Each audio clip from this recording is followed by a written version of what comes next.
Frauenberger. And Mike Lisa, would you please join me up front here and be welcomed by the teachers of audience. And while they're taking their seats, let me just give you some information. This film won the Oscar for Best Achievement in Visual Effects. It was nominated for Best Achievement in Sound Editing, Production Design, and Sound Mixing. It won the Golden Globe for Best Original Score for a motion picture. And Claire Foy, how many of you recognize her from The Queen? Claire Foy won for Best Actress. She won a Golden Globe for that. No, sorry, she was a nominee for that. She won a BAFTA award in England, which makes sense, for Best Supporting Actress. And the Best Screenplay was, they were nominated for Best Screenplay, Best Sound, Best Cinematography, et cetera, et cetera. They were nominated for a lot of awards. They spent about $60 million to make this film. And as of January 2019, international viewing of this film has generated $100+ million. So I'm pleased to tell you that this film has got legs and it's going to continue. And I'm curious to know, let us please welcome our guest.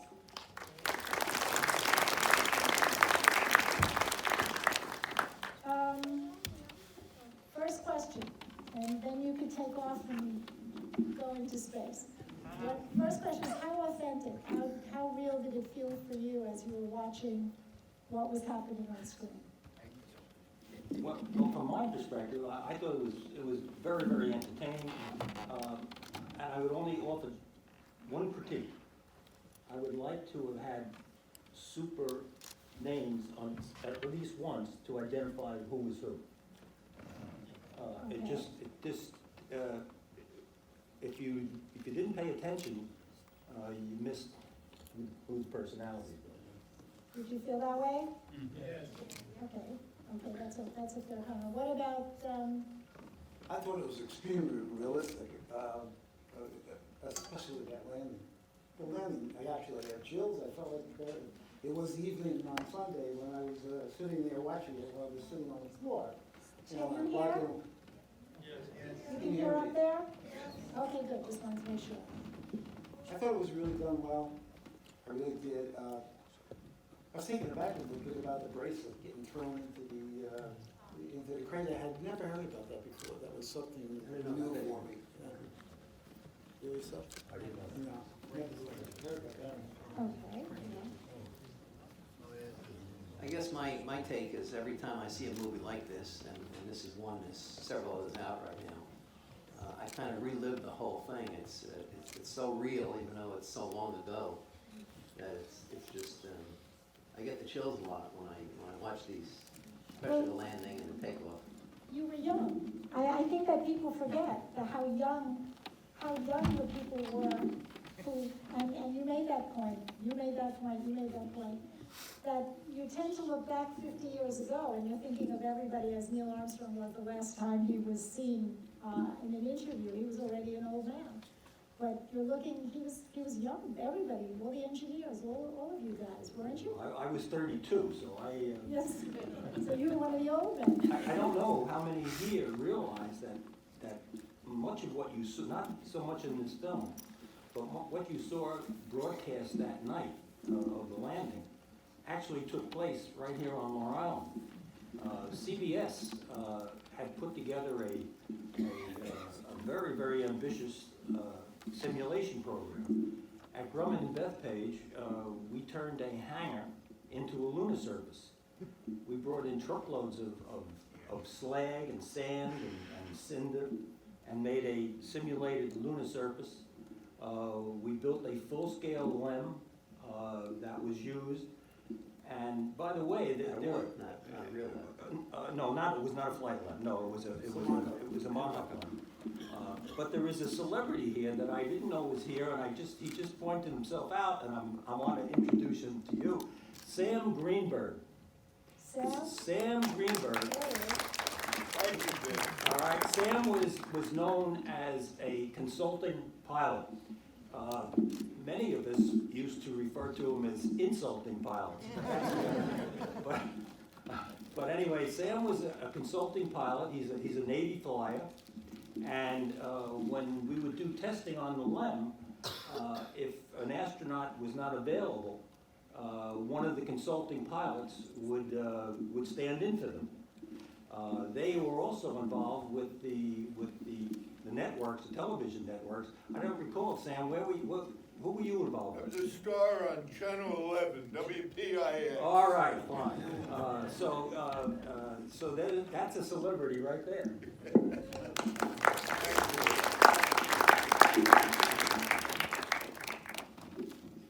Regina, you brought up the youth factor. And I just want to point out that when a company makes a proposal, and this happens to be, by the way, a LEM proposal that was submitted in 1962 by Grumman to NASA, and when companies like Grumman submit proposals like this, there's always a section which is resumes or mini resumes of the key personnel, the people who will be responsible to run the program should that company win it.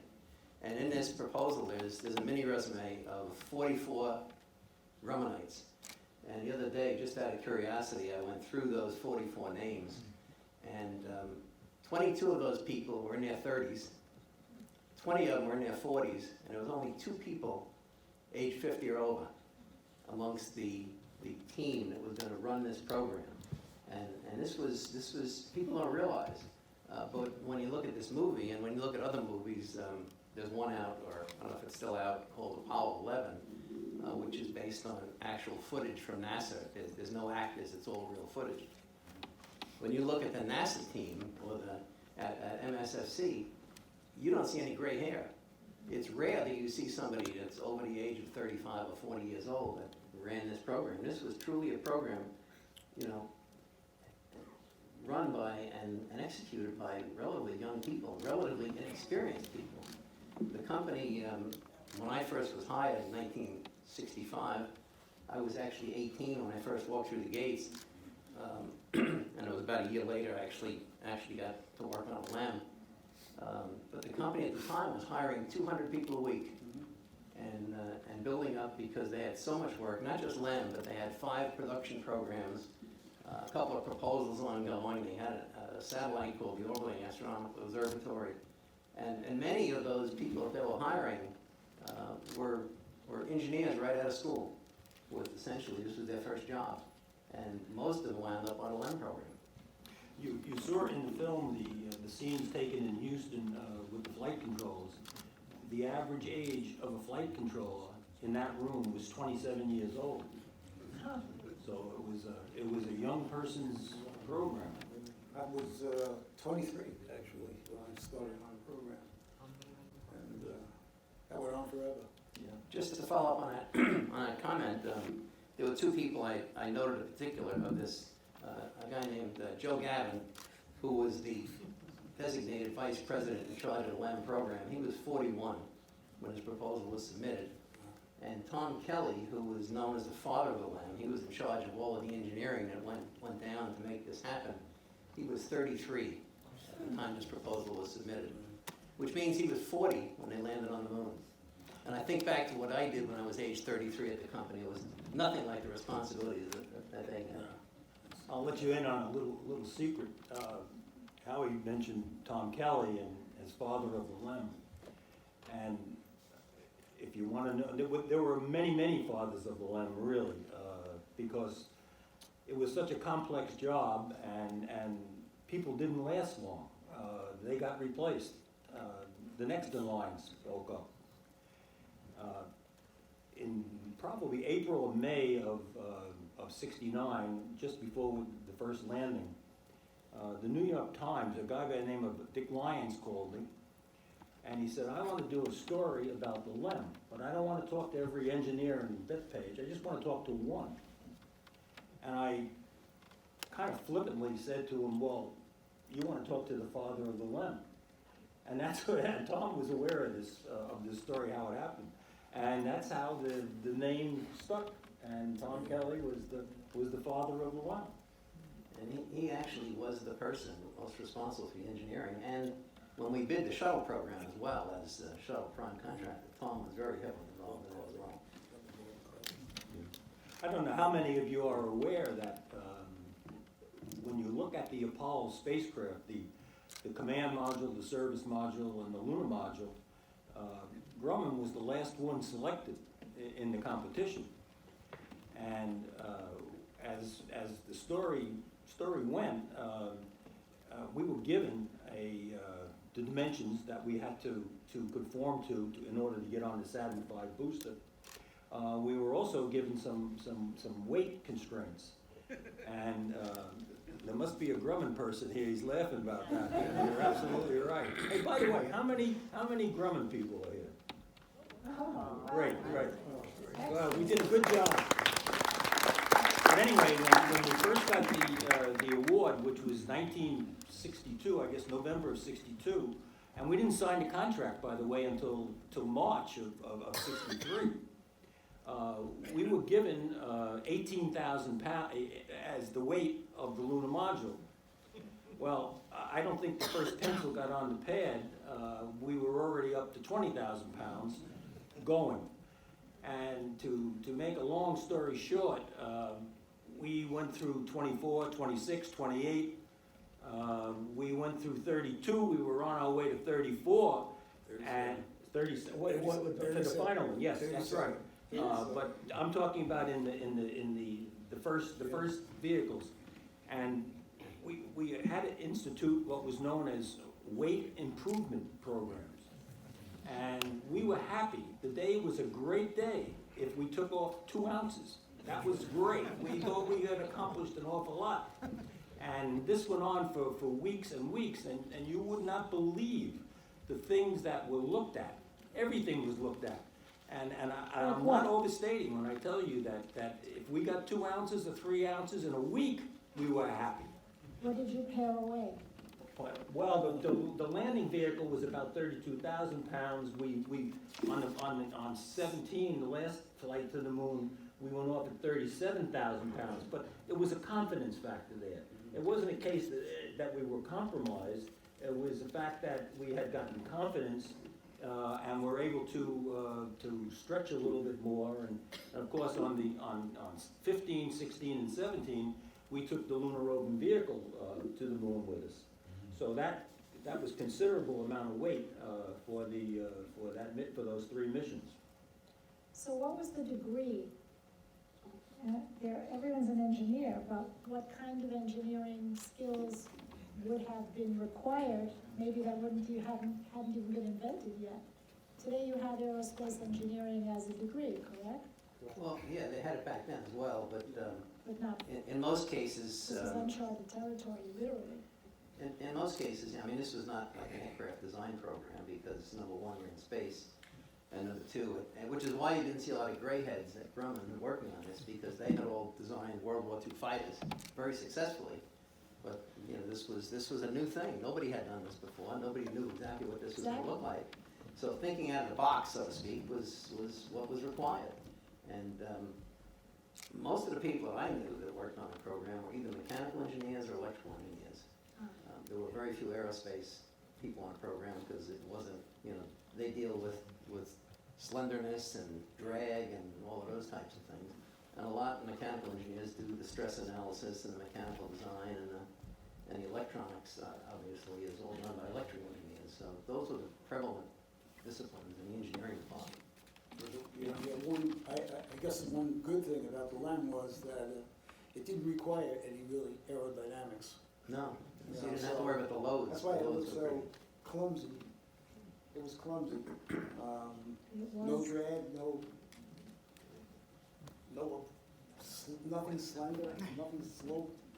In fact, they haven't even gotten to a point where, this is kind of interesting, the ladder that goes up to the ramp, it has 9 steps. Oh. It's 9 steps.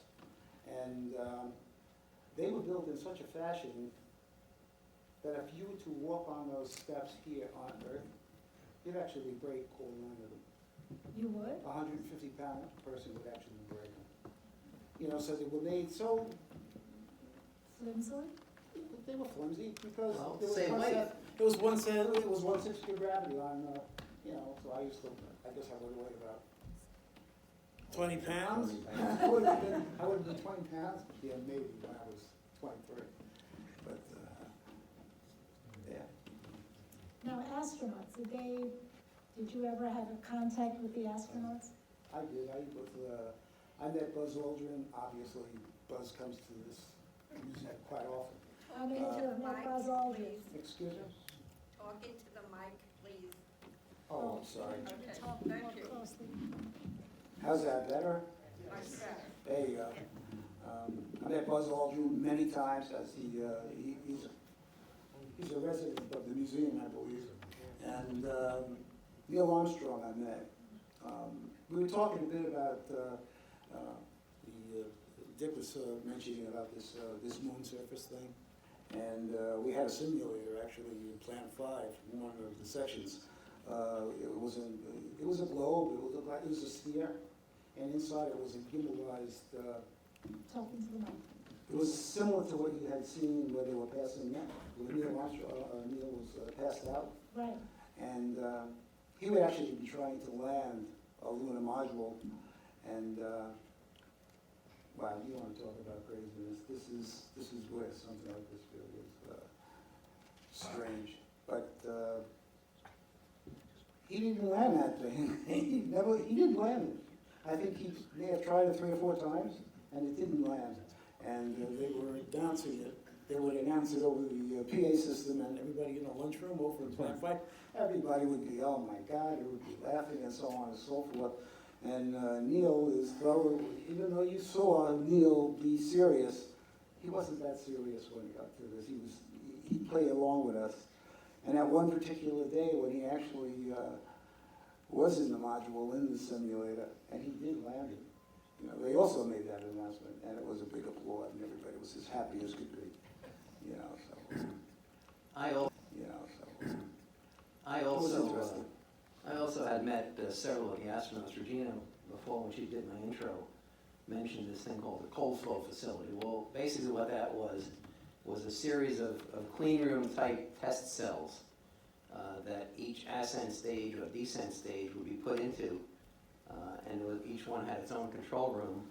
And right before they were shipped off to Cape, there would be all the systems that could be exercised were exercised. In other words, all the valves that control the flow of the propellants, etc. All of that was exercised in a very rigorous test program, which was a mini phone book type size, and every step had to be checked off and initialed by the test engineer, the Grumman inspector, and a NASA inspector. And once that was done, this was a 24/7 operation that went on for, I seem to remember it being probably 10 days for each module. And so it was a 3-shift operation. And periodically, astronauts would just walk through the area. They'd show up in groups of 2 or 3 and come through. And part of that was to see what was going on, but part of it was also to rally the troops and remind them that, you know, that there were real people involved and real lives involved. And you know, none of that was lost on the employees because we all were keenly aware of the fire on Apollo 1. And so, you know, everybody kind of had a pretty strong focus on doing it right, you know, doing it once, doing it right, and, you know, the mission was not going to fail because of something I was responsible for, or Dick was responsible for, or any other engineer was, or any of the, even shop person was responsible for. There was a paranoia about, you know, about getting it right, and it was a national thing, you know. It was, That was an interesting time because, you know, everybody wants to do their job perfect. And in real life, it doesn't happen that way. And the way things were put together and the way people worked, that if you made a mistake, you did something wrong, you fessed up to it right away. I did this wrong, so we could go back right away and look at it and not find out about it sometime in the future when we had a problem. So it was a unique, to me, it was a unique time as far as people. But getting back to the, how many astronauts you know, I didn't know that many. I met Armstrong once I didn't even meet him. I was in a meeting that he was at. But after Apollo, I had left the company, and I was with another company on Long Island, and he was brought aboard to be chairman of the board of this company that I was with. And the word got out that, oh, Dunne knows Armstrong, so you know he's his aide-de-camp when he comes to visit. And I can remember one night, we were in a small town north of LA, and we had the board meeting, and Armstrong was, well, I guess we were both flying out in the morning, but we wanted to get down to LA that night. So they said, well, you know, you're gonna take him with you, right? I said, absolutely. So we had a rental car, and we got in the car, and the way he's portrayed in that film is exactly the way he was in the car that night. That was gonna be my next question. And, you know, I got in the car, and, gee, it's kind of warm. Yep. We're driving along, and there's a new Ford Galaxy. Yep. And this went on for about 10 minutes, and after I said, you know, this is a waste of time, and I just didn't say anything until we got to LA. I said, good night. And he said, good night, and that was the end of that. Wow. I have to tell you, there was, I'm just quoting from somebody who made a comment, apparently a great big fan of Neil Armstrong's, who says that Neil Armstrong, first of all, got his pilot's license at the age of 17, so we're talking about kids, but he was clearly, and that they felt that the movie should have started there. He was considered a brilliant engineer by his peers, is that correct? Neil Armstrong? I would have to assume that. I have no way of calibrating that. I did get to know Collins very well. That was right after the first lunar landing. One of the unused, it was a real limb, it's in the Smithsonian now. We had donated it to the Smithsonian, and it was my job to sort of get it moved and get it put in place. And at that time, Mike was the curator of the Smithsonian. So I was down in Washington probably once a week as we moved this thing in here, and I got to know him pretty well. And he was a unique guy in that he would say things to me or ask me questions that I was somewhat embarrassed myself to answer these questions. They were technical questions that I would say to myself, good God, they left him up there all by himself, and he doesn't know the answer to this? That was him. He was he is a very unassuming guy. He was an unsung hero. That's right. Absolutely. Absolutely an unsung hero, and a very, very meek, meager, modest man. Just a nice guy. As opposed to Buzz Aldrin? Oh, well, he's another, he's of a different cut. Aldrin is the typical military fighter pilot. I think I would have to classify him. He's very outgoing. He's with it. He knows what's going on. He's been here, I don't know, many, many times. He spent a lot of time here. But he's a pretty swift guy. And he's now 89 years old. And yes. It's pretty smart. You know, the team of, Aldrin and Armstrong was kind of a Jekyll and Hyde team. You know, Neil Armstrong was a very introspective type person, very reserved and Aldrin, I never met him, but I've talked to people at the Cradle here that have met him many times, and they say he's one of these real gregarious kind of guys that is always talking about, what he's done and what other people have done, and you can't keep him quiet. He's always got a lot to say. So. Well, one night we were here in the Cradle, and he was, I forget what the event was, but anyway, he was the star attraction that night for the event, and we had a meeting in the boardroom, which is right in the back of this auditorium, And it was a light meal, and we had about an hour, I guess, to go before we were gonna do whatever we were gonna do here on the limb. And all of a sudden, he gets up and stretches out on the couch and went to sleep. You know, I was amazed that he was so relaxed, but that he could go to sleep just like that. I guess that must have come with the training. Came with the space training. Exactly. Tango gets you all the time. According to my notes here, we're back to Neil Armstrong, since this was about Neil Armstrong for the most part, but that he was a fighter pilot, a test pilot, and an astronaut, and that by the end of his career, he had flown over 200 different aircraft. Did you feel that you got that impression about Well, him? I knew prior to the film that he had spent time in the X-15, and that's where in the opening parts of the film, when it started tumbling and he had the problem. But I did not know that he had flown 200 airplanes. No. This is clearly a big fan who wrote this. Well, if you saw in the movie, and I don't know if everybody picked up on it, but, you know, he almost died 3 times. They said that, yeah. You know, once in the first one, once in Gemini, and when they had the problem when he crashed the landing training vehicle, the Spider, I think he used to call it the Spider, and you know, he pulled the ejection cord, you know, seconds, not a second before this thing went down. So, you know.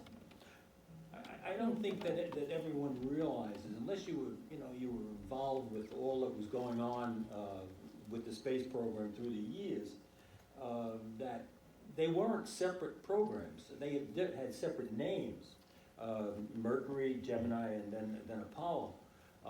But they were all connected, and it was a building block, a stepping stone type of thing. What they proved for in one program allowed them to go on to the next.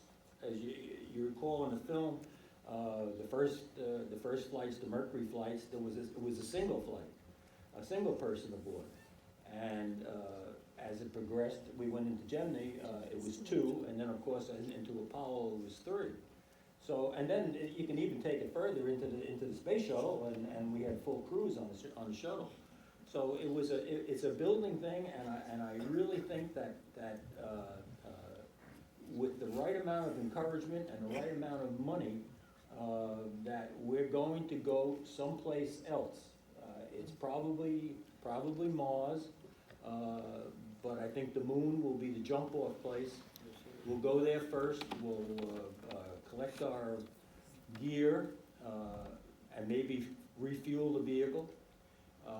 But we'll go to Mars, I think, from the moon, and I would not surprise me that it's 25 years away.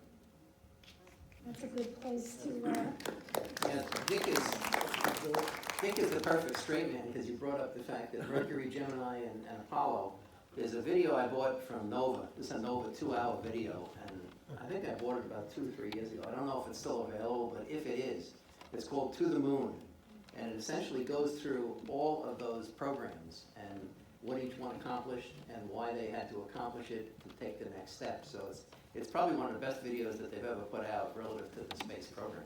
Could I ask a question, jumping off on what you said in terms of what's I'll next? repeat your question in case they don't hear you back there. When you say they would use the moon as a jumping off to Mars, I'm not processing that.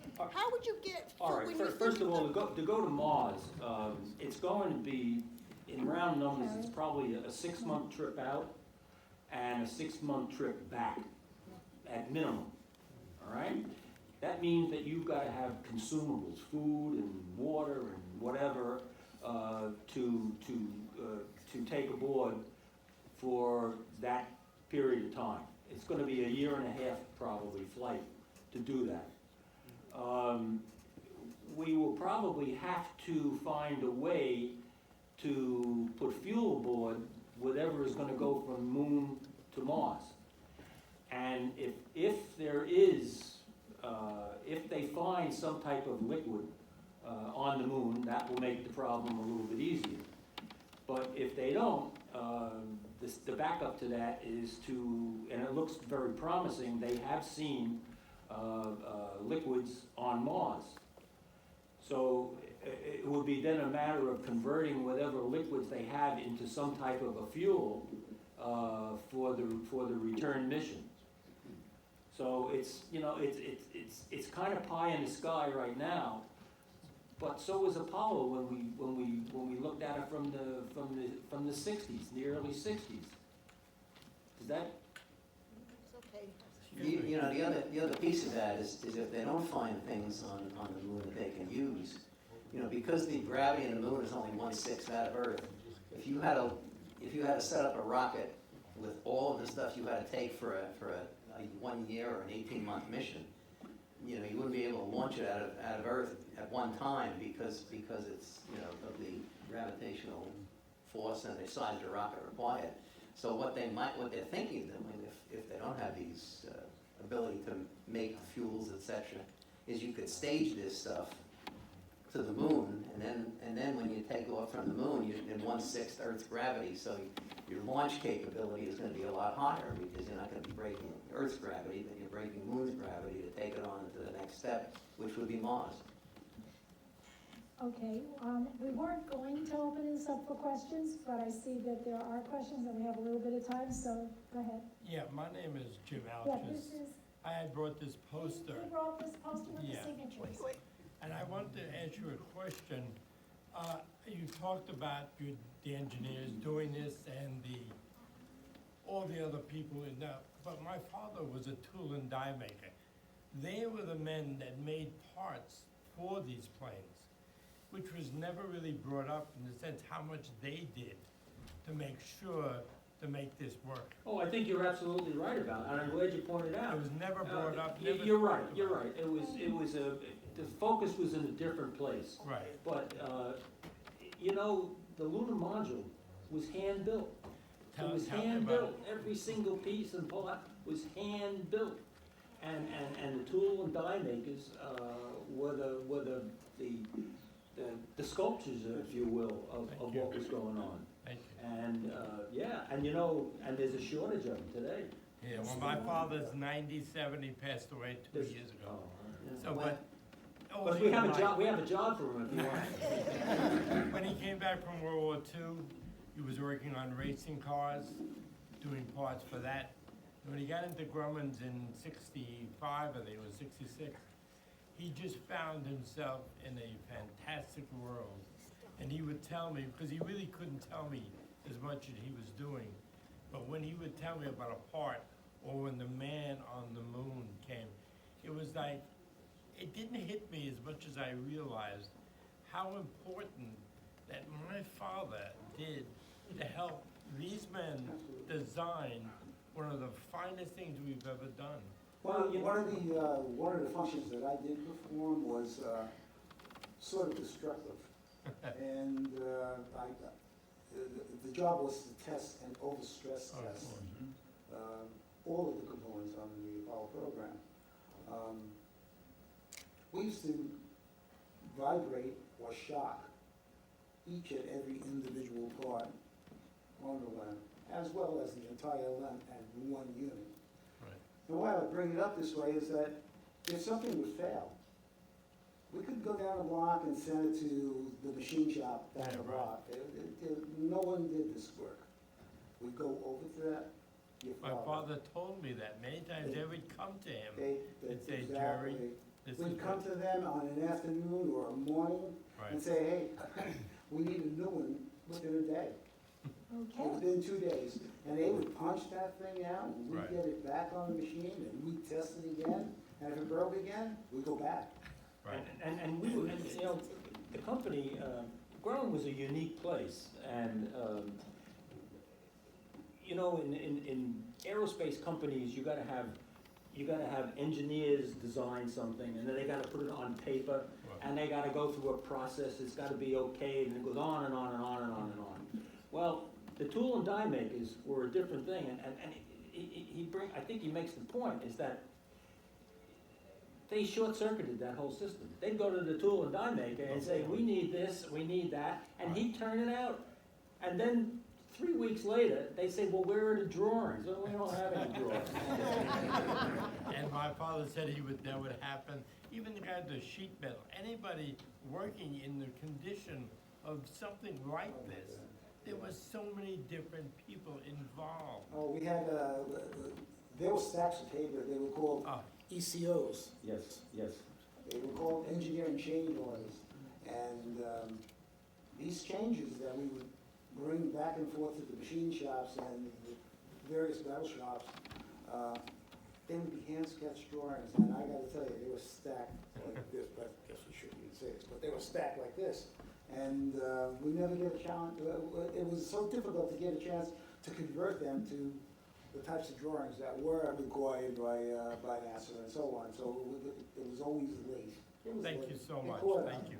I think, Thank you. I want to say that I think not only in the LEM program, but in a lot of the aircraft programs we did, the guys in the shop were really the unsung heroes that don't get a lot of credit for the things they did.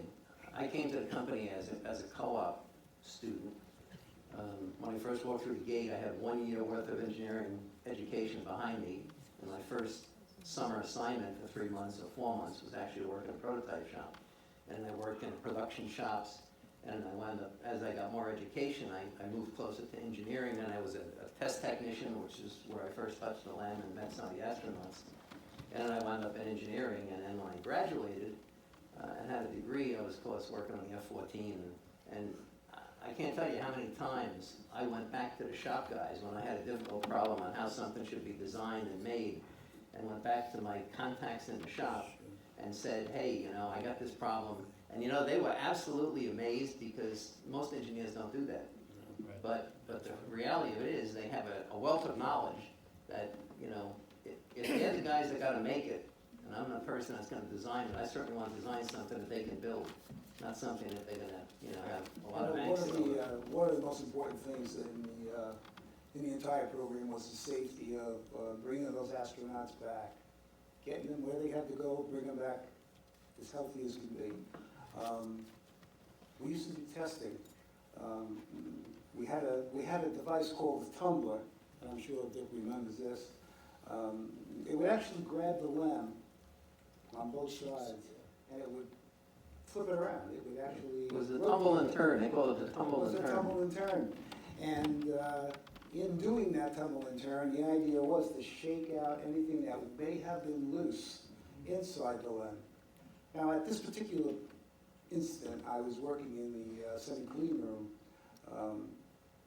I had a group of guys in there, and they were all over the lab. Everybody had like smocks on and different colored hats so that you could tell who was working on the environmental work, who was working on anything to do with fuels or hydrogen tetroxide or kerosene 50s, all of the fuels and whatever else that were in the machine.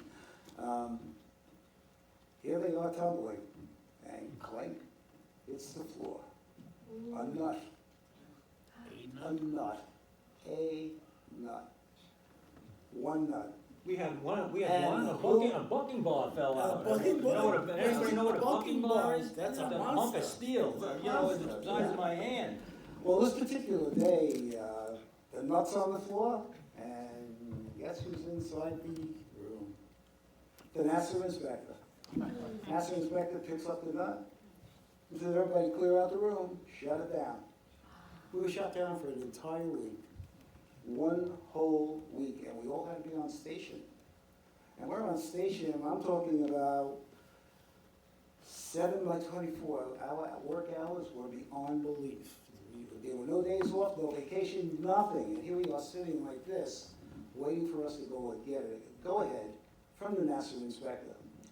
Well, he did give us a go ahead after a week, but it was heck to pay after that. I mean, we were on our toes until another incident showed up, and it wasn't the bucking bar, it was a piece of bubble gum. And it was found inside. Now, this also is in the National Archives. They actually have something on this on the National Archives. And they also have a picture of the folk who was actually chewing the gum. But nevertheless, it was stuck within the inside of the skin of the lunar module. And then The the term that was used was FOD, foreign object damage. Yeah. And it was you saw it in this film, by the way. Yes. The 101 fire was probably, I don't think they've ever really come down to exactly what happened, but probably something shorted out, and it was probably something loose in the command module, which caused the spark. And of course, at that time, the command module was 100% oxygen. It wasn't when they changed it after that. So oxygen and a spark is deadly. And so Dick leads into another thing which I wanted to share with the audience. I found out from this DVD that the prevailing theory now is amongst the experts that had we never had the Apollo 1 tragedy, where those 3 astronauts were lost, the likelihood of ever doing a successful lunar landing was very low. And it sounds crazy, but the logic behind it is that when they did the post-fire evaluation of the design of the command module, and they found so many things that were inadequately designed or improperly designed, or just stupidly designed, not the least of which was the hatch that these guys during the fire were trying to open was opening inward rather than outward. And so with a pressurized environment inside, obviously all the pressure was pushing against the hatch. They had no chance of opening that hatch. And all of those things were corrected after the fire. And also NASA's oversight of all of us, all the contractors, after that fire, at least doubled and maybe tripled. So the prevailing theory is that had that fire not happened, any one of those design defects, if you will, could have caused a situation where we never would have been able to successfully land on the moon. The fix, so to speak, that came out of the fire was a complete redesign of everything in the lunar module and in the command module. And if you've ever looked in your automobile behind the instrument panel, the dashboard, you know there's a whole bunch of wires and connectors and whatnot in there. Well, the back of the lunar module instrument panels is about the same type of thing, more complex, but the same type of thing. And what we actually did was they made bags, and I would have to, if you know what fiberglass material looks like. Yes, Well, they call these beta bags, okay, and they would make this little bag, and it would just say if this was the switch, the bag would fit over that, and it would have a drawstring on it. And every single wire in the back of those instrument panels had a beta bag on it. And the theory was that if there was a spark, the propagation of the flame would be hindered, and you wouldn't have the catastrophe that we had on the 101 fire. I'm getting a signal that we want to wrap this up, but before we do that, I want to make a presentation on behalf of all of us to Regina. When we landed on the moon, my department had anticipated success. We knew we were going to land. And the first thing that happens when the lunar module lands on the moon is that there's a probe on each one of the landing pads, 5 feet pad. And that probe breaks off, sends a signal to the cockpit, and the instrument panel, there's a light on the instrument panel, and it says, it lights up, it's a bluish, whitish light, and it says lunar contact. Well, we were ready. As soon as we landed on the moon, we had 10,000 buttons in Houston. And Regina, this is a collector's item. This is for you. That's one of those buttons. And if you don't think it's a collector's item, get on eBay and find out what that's worth. Thank you.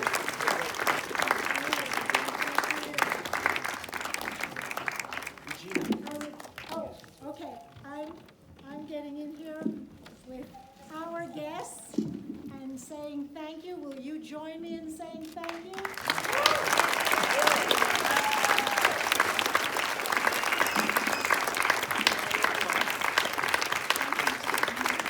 I have to share one more thing with you guys. This is an endless story, but there's one more thing that I learned that I didn't know, And I learned it again from this video. And what it is that on July 3rd of 1969, the Russians made an attempt to launch a lunar mission. This is 2 weeks before we did. And they had a major explosion. They had a rocket every bit as big as the Saturn V. It had 34 engines, we had 5, but they had 34 smaller engines. And this was never shared with the public at the time. And we knew about it, when I say we, the United States knew about it, because the spy satellites that flew over Russia detected all this. And they had actually pictures of the rocket and everything else. And so, you know, when we say that we beat the Russians to the moon, if that had not happened, they might have beaten us. That was 2 weeks ahead of time. Think about that. The launch, their launch was on July 3rd. Our 4th of July is the next day. The timing was to take us off the papers. That's what they were trying to do. All right, guys.